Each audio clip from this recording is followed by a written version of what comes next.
दिवाली की सुबह तक सकलदेव बिंद महागठबंधन की शोभा बढ़ा रहे हैं। वीआईपी के प्रमुख मुकेश सहनी को महान बता रहे थे, लेकिन दोपहर होते होते मन बदला, मिजाज बदला और सियासी आस्था भी बदल गई।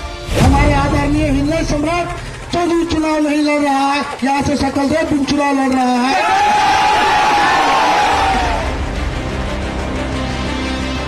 सकलदेव बिंद ने चुनाव मैदान से न सिर्फ हटने का फैसला लिया, बल्कि बीजेपी में शामिल होकर डिप्टी सीएम सम्राट चौधरी का समर्थन कर दिया।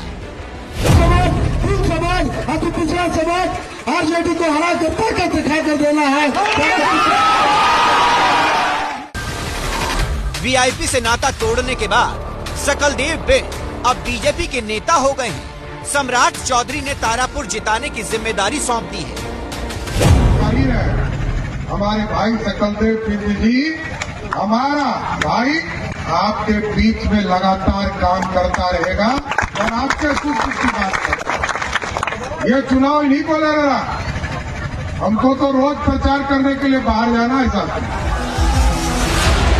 सकलदेव बिंद तारापुर से वीआईपी की उम्मीदवारी चाहते थे, लेकिन इस सीट से आरजेडी ने अपना उम्मीदवार उतार दिया। अरुण शाह को टिकट दिया। वीआईपी चीफ मुकेश सहनी ने गठबंधन धर्म की याद दिलाते हुए सकलदेव का सिंबल वापस ले लिया। इसी नाराजगी में सकलदेव बिंद ने सालों पुराना सहनी से अपना रिश्ता तोड़ लिया और सियासत के नए सफर पर निकल गए।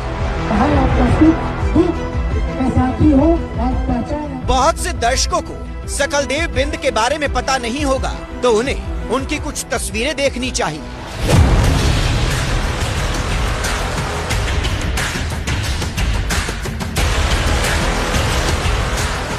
देखने में अंदाज फिल्मी है, खुद को नेता के साथ साथ बाहुबली मानते हैं। कभी कभी दर्जन भर हथियारबंद सुरक्षा कर्मियों के साथ यूं ही इलाके में घूमते दिखते हैं। सोशल मीडिया पर इस तरह की दर्जनों रील्स वायरल होती हैं। खुद को सकलदेव इलाके का रॉबिन हुड मानते हैं। वैसे मुख्य कारोबार कंस्ट्रक्शन का है। लखीसराय और मुंगेर के इलाके में उन्होंने अपनी छवि जननेता की बना रखी है। बेड़े में दर्जन भर गाड़ियां हैं। हथियारों के शौकीन तो हैं ही, गहनों का भी शौक है। 2 करोड़ से ज्यादा की चल संपत्ति के मालिक हैं। तारापुर में बीजेपी को इनका कितना फायदा मिलेगा, ये तो नतीजों से साफ होगा। लेकिन इतना साफ है कि सकलदेव बिंद का वीआईपी छोड़ना मुकेश सहनी के लिए बड़ा झटका है। सकलदेव को बिहार के इस इलाके में मुकेश सहनी का राइट हैंड माना जाता था।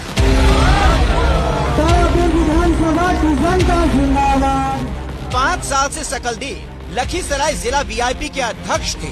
पार्टी छोड़ने के बाद सकलदेव ने पैसे लेकर टिकट बेचने का आरोप महागठबंधन के नेताओं पर लगाया है।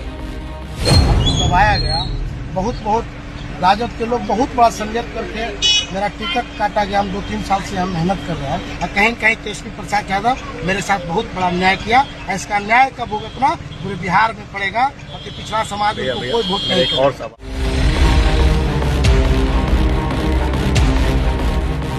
सकलदेव ने साल 2015 में मुखिया का चुनाव जीतकर अपनी सियासी पारी शुरू की थी।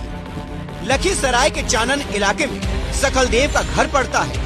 वहीं से मुखिया का चुनाव जीते थे। समर्थक इन्हें किंग ऑफ चानन कहते हैं।